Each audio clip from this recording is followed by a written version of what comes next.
दोस्तों, आज की इस वीडियो में हम जानेंगे कि किस प्रकार से हमें गणेश जी को घर में लाना चाहिए, उनकी पूजा के नियम क्या होते हैं, उनकी स्थापना के नियम क्या होते हैं। दोस्तों, गणेश उत्सव जो होता है वो पूरे 11 दिन तक चलता है। भाद्रपद मास के शुक्ल पक्ष की चतुर्थी तिथि को गणेश जी की स्थापना की जाती है और अनंत चतुर्दशी के दिन गणेश जी का विसर्जन किया जाता है।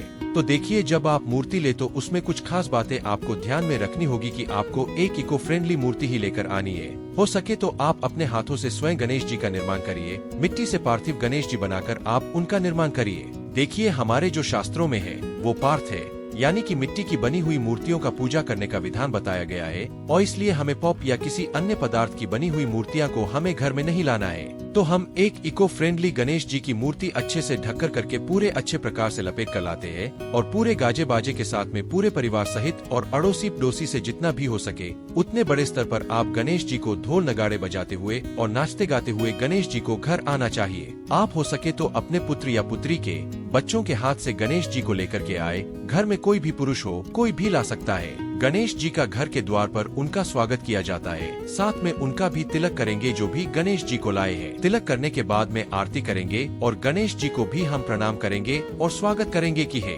विघ्नहर्ता, आप हमारे घर में पधारिए, आपका स्वागत है। तो आप जितने भी दिन के लिए चाहे उतने दिन के लिए स्थापना कर सकते हैं और ये गणपति जो है आप चाहे तो गणेश चतुर्थी से पहले भी लाकर रख सकते हैं। यदि आप पहले से लाकर के रख रहे हैं और अगर चतुर्थी वाले दिन ही लेकर के आ रहे हैं तो उससे पहले गणेश जी को लाने से पहले आप अपनी चौकी अवश्य सजा लीजिए और वहाँ पर ही आप गणेश को विराजमान करिए। इसके बाद में चौकी सजाई जाती है। चौकी के ऊपर आप लाल पीला वस्त्र बिछाइए। तो गणपति को हम एक मेहमान के स्वरूप में अपने बिल्कुल कलेजे से लगा करके लाते हैं। आप चाहे तो पुत्र के रूप में भी ला सकते हैं या देव के रूप में भी ला सकते हैं। यदि आप संतान चाहते हैं तो गणेश जी का बाल रूप ही लेकर के आए और उनसे प्रार्थना करे संतान के लिए। तो दोस्तों, गणेश चतुर्थी की पूजा की विधि या गणेश स्थापना की पूजा की विधि डिटेल में वीडियो मैंने इस चैनल पे डाली हुई है। उस वीडियो का लिंक डिस्क्रिप्शन में आपको मिल जाएगा, तो वो विधि आप वहां से देख लीजिएगा। आज के इस वीडियो में आपको नियम बता रहा हूँ कि क्या नियम होते हैं गणेश जी को घर में लाने के और क्या पूजा के नियम होते हैं। पहली बात तो एक इको फ्रेंडली गणेश जी हमें लाना चाहिए और गणेश जी की सीधी तरफ जो सूंड होती है उन्हें ही लाना चाहिए। बहुत ही शुभ रहते हैं और इसमें नृत्य करती हुई मूर्ति हमें कभी भी घर में नहीं लगानी चाहिए। सदैव बैठी हुई मुद्रा में आशीर्वाद देती हुई मुद्रा में ही हमें गणेश जी को घर पर लाना चाहिए और मूषक अवश्य रूप से होने चाहिए। जो भी आप मूर्ति लेकर के आए हैं उसमें मूषक अवश्य होनी चाहिए, क्योंकि गणेश जी का वाहन माने जाते हैं। इसी प्रकार से जिस गणपति के गले में सर्प पड़ा हो, सर्प गले में हो या फिर कमर में बंधा हो,